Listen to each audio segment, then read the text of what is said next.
Dunna, dunna, dunna.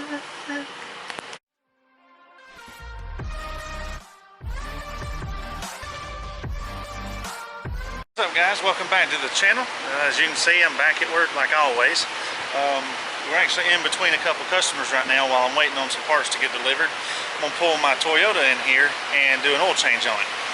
My light come on. Everybody knows on a Tacoma or a Toyota in general, your light comes on and flashes, your maintenance required light, at 4,500 miles, and it stays on at 5,000. That's usually when I change my oil. And it came on and stayed on last night on the way home. So thought we'd do an oil change and just make a video out of it. I wasn't even going to film it today, and I'm like, well, why not? You know, give me something to do. Here's the oil I've got for this thing. While we was in Daytona a few months back, if y'all remember, we went to Jeep Beach, and we actually signed up to become a dealer with Lucas, which I've always used the Lucas fully synthetic additive every time I change the oil. And even after 5,000 miles, that oil looks brand new with that stuff. Well, with this, you're not actually supposed to, you don't even have to use it, because this is based off of that. Let me see if I can pull that in where y'all can at least read it there. Maybe that's showing up for you. So now you don't have to use it, and since this is fully synthetic 5W30, so yeah, we're going to put that stuff in there and see how it works. I know it's going to be good because Lucas is a good product, and I'm not, endorsed by them by no means. My channel's nowhere near that big, but I just wanted y'all to know that Lucas is a really good product. If y'all have never used it, you should really consider trying it.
Now we got it pulled into the shop, got it on the lift, and now I got to go up and rack it, which some of y'all, if you don't have access to a lift, you can do it on the ground, the same difference. I've done a lot on the ground, that's for sure, and this lift does make it a whole lot easier. Whole lot easier. And so get her lifted up. Let me set y'all down here for just a second so I can swing this in. There we go, the way it's on the frame. I'm going to do the other three the same way. Alright, the first thing I ever do every time I change my oil is when I top off my washer fluid. Hardly ever have to other than that. I'm probably about to make a mess because I forgot to get a funnel. Oh, haha. So I always fill this up. This is windshield washer fluid is good to minus 20 degrees. And I don't think I've ever seen any minus degree temperature weather in Georgia. So this works out good. It cleans bugs good and all that jazz. So there we go.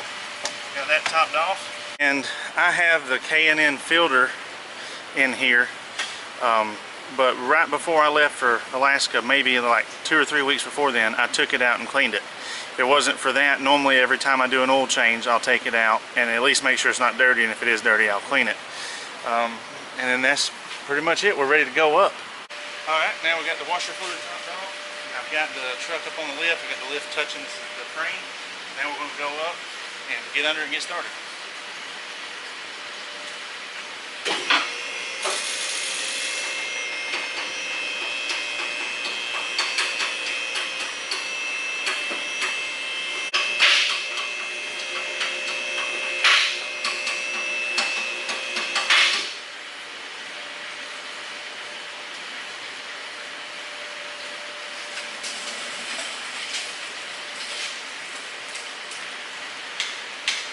You may be wondering why I put that transmission jack stand or jack back there behind it. That's just because there's so much weight hanging off the bed of this truck. As far as, let me get where y'all can see here. Sorry, I've got y'all on a tripod. There we go. I've got my tent and that deck system and all those batteries and propane tank, and plus these are 38-inch tires. And all that extra weight, and if I've learned over the years of doing this so much, if you'll put a jack like that under the rear end, it makes the truck not wobble as bad, and I don't have to worry about dropping something off of the lift. I've never had a problem with it, but there's kind of just like a peace of mind for myself. I don't have to worry about if I need to, which this is just an oil change, so it doesn't really matter, but you know, if I take this tire off up front, I don't have to ever have to worry about the truck trying to lean backwards or being too back heavy. And basically it's just something I do just like a precaution, in other words. And I need to wash under this truck. I've let this thing get dirty. Look at all this. It's ridiculous. Right up in there, as you can see, is the bolt. That's a 14 millimeter. Like I said, you know, in several videos, pretty much everything on these trucks are 10, 12s, and 14s, which is awesome. They made them that way. You don't have to have a whole toolbox to work on them. So what you're gonna do is loosen that. I'm gonna go get my old drain pan, bring it over here, and then we'll get started. Got my old pan bucket, got my ratchet. An extension sure does help. This is a 6-inch extension, 14 millimeter socket. And you're just gonna loosen it. I mean, I'm sure a lot of y'all know, but I was kind of in the mood to making a video today, so I thought, why not? And something that I don't know if y'all use or not, and I hardly ever use it, mainly because it's just something else to, and I know I can grab a grease rag and be way easier, way quicker with it. It's this little thing. It's basically just a giant spring, but it's got a magnet on the end with these little things that catches see, it magnetizes. So when you loosen your oil drain plug, it doesn't go all over you. Normally I could care less, but I'm trying to film, so it's kind of hard to work your camera with, you know, gobs of oil all over your hand. And there is my drain plug stuck to the end of it. So I usually just let it magnetize right there, and it usually falls like that. And we'll let her drain. Alright, as you can see, she's done draining. And I know you can't hardly tell because this stuff isn't nasty, but it's pretty dirty under here. I thought I had it a lot cleaner than this. I'm slacking when I wash the truck, but I still don't like, that's one thing I'm not going to have. It is one of my pet peeves, is having something that leaks oil or transmission fluid or anything. So if something like that ever happens, that's the first thing I work on and make sure that it's fixed, because I can't stand that. So what you're going to do is put your drain plug back in there. And you do not want to over torque these things, because you can strip them out. I've had several customers bring them in that done their own oil change, and they thought they were supposed to, you know, put 200 pounds of pressure on them and strip them out, and then I ended up having to put a whole new oil pan in. So you don't want to do that. Alright, well, that's pretty much it for the oil change under here. Your oil filter on a Tacoma is on top of the engine. If you're working on a Chevrolet or Ford or GMC or minivan, whatever, usually they're underneath. On your Fords and Chevrolets, they'll be right here on the bottom of the motor, directly in front of the transmission. Some of your Fords are up here on the front. It's got that little drip pan that lets it hang down. Some of your minivans and your front-wheel drive cars will be on that side. So in other words, you just got to change the oil filter. But we'll get to that in a minute when we get up top. I really got to clean this thing. Holy crap. But anyway, the other thing I do while I'm under here is I grease everything. So let me get this stuff moved and get the camera reset up. Be right back. Well, this is going to be kind of hard to show y'all, but if you know anything about cars, pretty much 99% of things now come without grease fittings. Your ball joints, your tie rod ends, your universal joints. All that stuff doesn't have grease fittings on it, and the only reason why I can think they don't is because they want them to wear out, because if they never wore out, you wouldn't ever replace them. Since everything on this truck is pretty much aftermarket, pretty much everything has grease fittings. My upper control arms have grease fittings. My lower ball joints. My upper ball joints are uniballs, so they don't even get greased at all. They're stainless steel balls. All my universal joints. Everything on this truck that needs to be greasable is greasable. which I know y'all know how to use this. You put this in on the grease fitting, you pump it. What I always do when a little bit starts coming out of the bag, I stop, I wipe the bag off and get all the grease, excess grease off of the outside. There's really no good way for me to show y'all this because I can't hold the camera and pump it at the same time. So, I mean, mine, since this is four-wheel drive and the lower ball joints, the thing's directly on top here, you literally just pop that on like that, and then you fill it full of grease like that until a little bit comes out. Then once it does, I wipe off the excess, move on to the other one. So I'm going to do both my lower ball joints. On my upper control arms, on each side of the control arm has a grease fitting. So I've got 4 up there. Both my tie rod ends have it. This one didn't actually when I bought the truck, but I've put aftermarkets on it, so those do. And then all 3 of my universal joints for the rear drive shaft have them, and both the universal joints for my front drive shaft have them as well. So I'm going to do all of this, and then we'll let the truck down. And the only other thing that I do before then, after I get done greasing everything, is I check my air pressure in my tires. So what I figured out that I do, and just like we do with customers' cars, every time you do an oil change, if you'll do this stuff every single time, you never have to worry about it or think, well, is this bad, or is my tires low of air? So if you check them every oil change while it's up on the lift, or you're doing it in your front yard, whatever, it's done, it's over with, and you don't have to think about it again until your reminder tells you it's time for an oil change. You do your oil change, you do everything again. You don't ever, it's like a peace of mind thing. You never have to worry about it. So I'm going to grease everything. I'm going to put my tires on the proper PSI, and then we'll let the truck down and we'll finish this oil change. Alright, and one thing I did forget to mention is, you know, it's going to be completely different. Hold on, I'm sorry, I got to get y'all adjusted here. It's going to be completely different for every set of tires you have. Mine, now that I'm running these are the Milestar Patagonia, thanks, I say it. MTs, they're 38, 13, 50, 17. And what's weird about these tires is I had a set of 37 Toyos that I took off, which I'll seen on my truck. I took those off when I went to these. Well, those tires I had to have 50 psi in them for them to run square. And if anybody knows what that means, and you can tell these are kind of starting to cup on me a little bit. You can tell where the dirty, not dirty, not. And what that means is it's got the wrong air pressure, and more than likely it's because I've been gone for the past month. The weather's changing, and your tires will increase and decrease as the weather changes. What it means to wear square means that you're driving on the widest part of your tire without driving too low. In other words, you want to keep it, you know, about a quarter inch or so from the edge, so that just shows that your truck is driving square.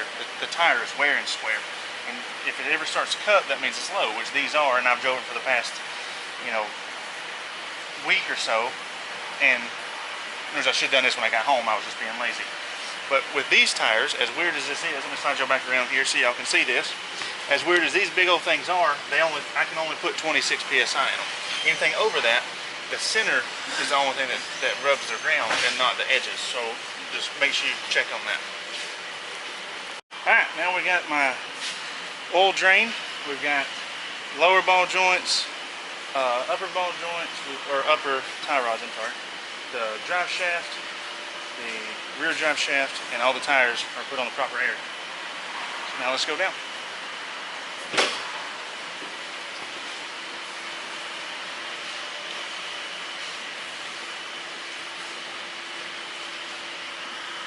We're under the hood now, and to remove your cover of course, again on a Toyota, you've got two of these little studs, one here, one on the other side of there, and all it is that those little 10mm bolts, or nuts, I'm sorry. And sometimes you don't have to remove that, but since I put this humongous freaking 105 amp hour battery in here, it's kind of a pain. So as long as I remove that cover, I've got plenty of room. And here's a little contraption thing that we have here that we use at work. Hold on, give me 1 second. There we go. Let me set you down.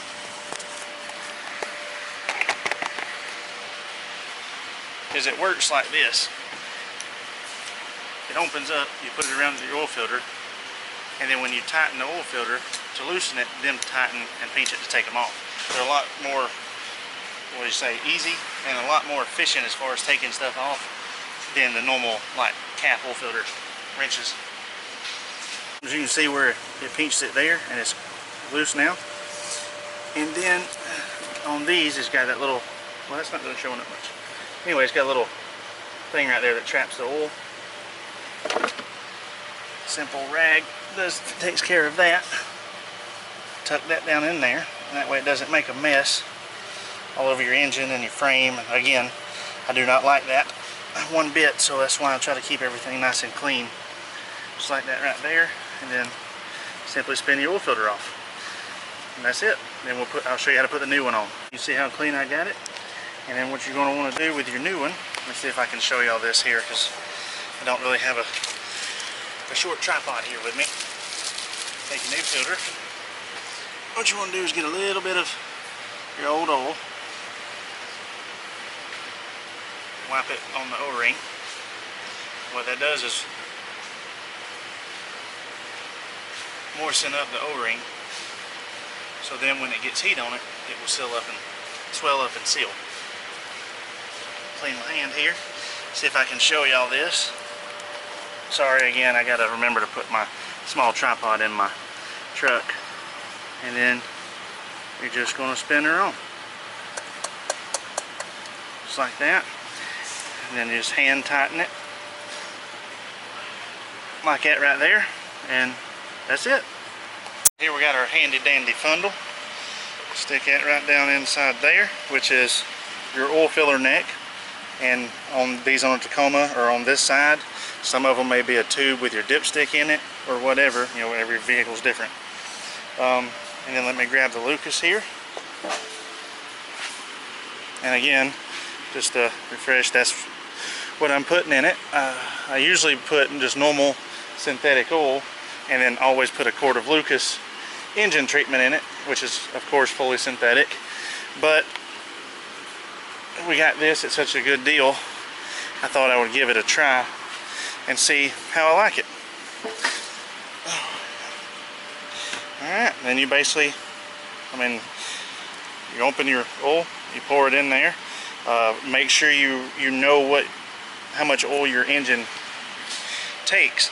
I've seen some gas burner engines hold 7-8 quarts. I've seen some hold as little as almost 4. So just make sure you know this. My Tacoma, this 4.0 liter, holds right at 6, like 5.8, 5.9 quarts. So basically 6 quarts. So just make sure you know what I usually do. I'll add 5 quarts to my truck, which you need to know how much you use. Mine holds 6, so I'll add 5. Crank the truck. That'll fill up my oil filter, and as soon as my oil filter's filled up, turn it back off. And then I'll check my dipstick, make sure it's not over full, which I know it's not going to be, but it's still better to double check yourself than put too much, and then you got to pull it back, then you got to drain some out, and it's a pain in the butt. So whatever yours calls for, what I recommend is putting 1 quart less. Crank your engine, letting it fill up your oil filter, let your oil pressure come up to normal running oil pressure, turn the truck back off, check your dipstick, which will be a false reading, so wipe it off, put your dipstick back in it, pull it back out again, and that will give you your true reading for how much oil is in your oil pan.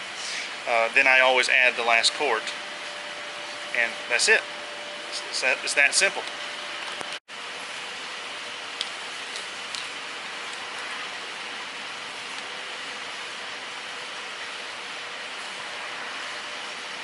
And you can tell it's, well, I don't know if that's showing up for y'all. Let me get the camera. I want y'all to see that.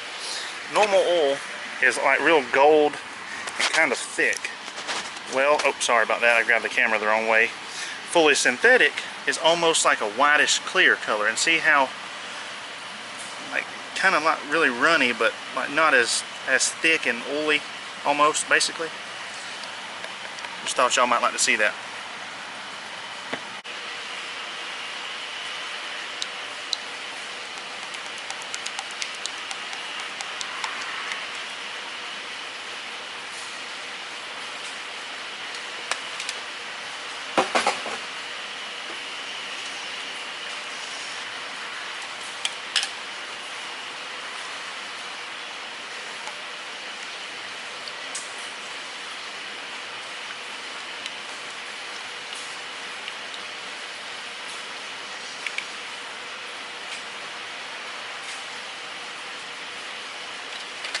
There's 3.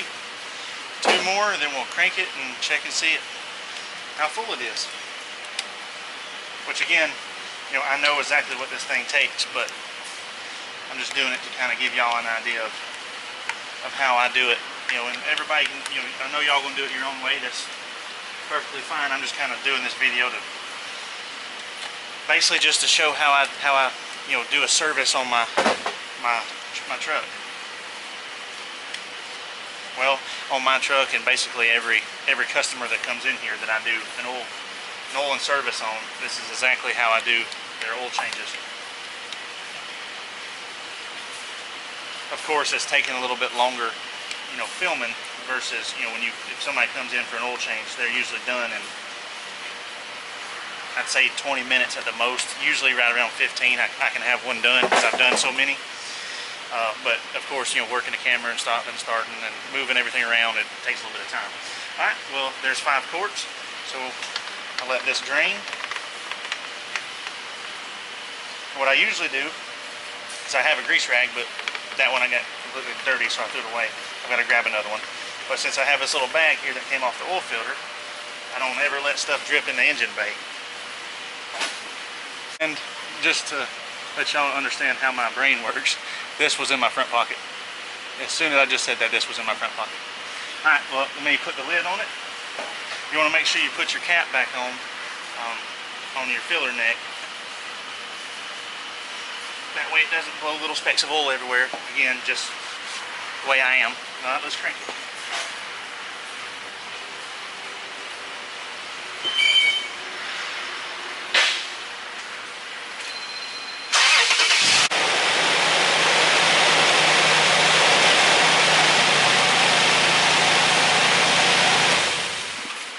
Alright, now we're going to check the dipstick. It is right down in here. And see, that's a completely false reading. It's showing that it's plumbed down to here. Well, it's because the engine was running. Your oil pump is pumping oil, so it makes it splash over on the thing. So as soon as you check it, you're going to want to wipe it off, put it right back down in there.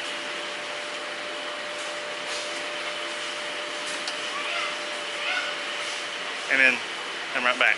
As y'all can see, it's a tad bit low, so that other quart will top it off. And that is exactly how I do an oil change on my Overland Tacoma. Well, not just that, I mean on every vehicle I do one. Do it just like that, and you don't have to worry about it. From now on to that next reminder that pops up on my dash saying it's time to change the oil, I don't have to wonder about my tire pressure or whether my universal joints are greased or anything else. I do it all at one time, and now I'm set until the next time. It might be a few months, it might be a couple weeks, depends on, you know, where I'm going and what I'm doing.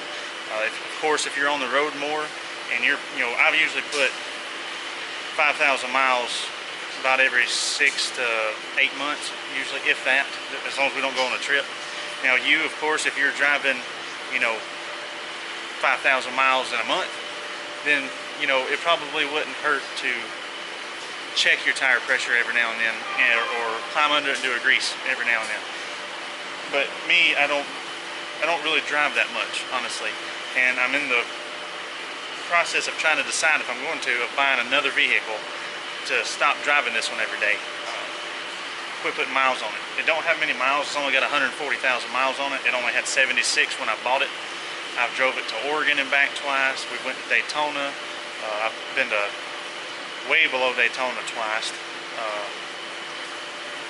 I've been to Pigeon Forge, Tennessee, Alabama, Missouri. I don't know how many times. I've been all over the place. But I'd rather not this be my daily driver. I'd like to just keep it, you know, sitting there looking nice and pretty until I get ready to go trail riding or camping, or if I want to go on a trip. Tires are too high. You know, all this stuff is expensive to drive every single day. So yeah, now I'm going to top it off that last quart, and then recheck it again, close the hood, let the lift down, and back it out. And that's it. Well, I hope y'all enjoyed this, and I really appreciate y'all watching and helping me grow the channel so much. It's growing crazy. So, like always, until next time, y'all have a good one.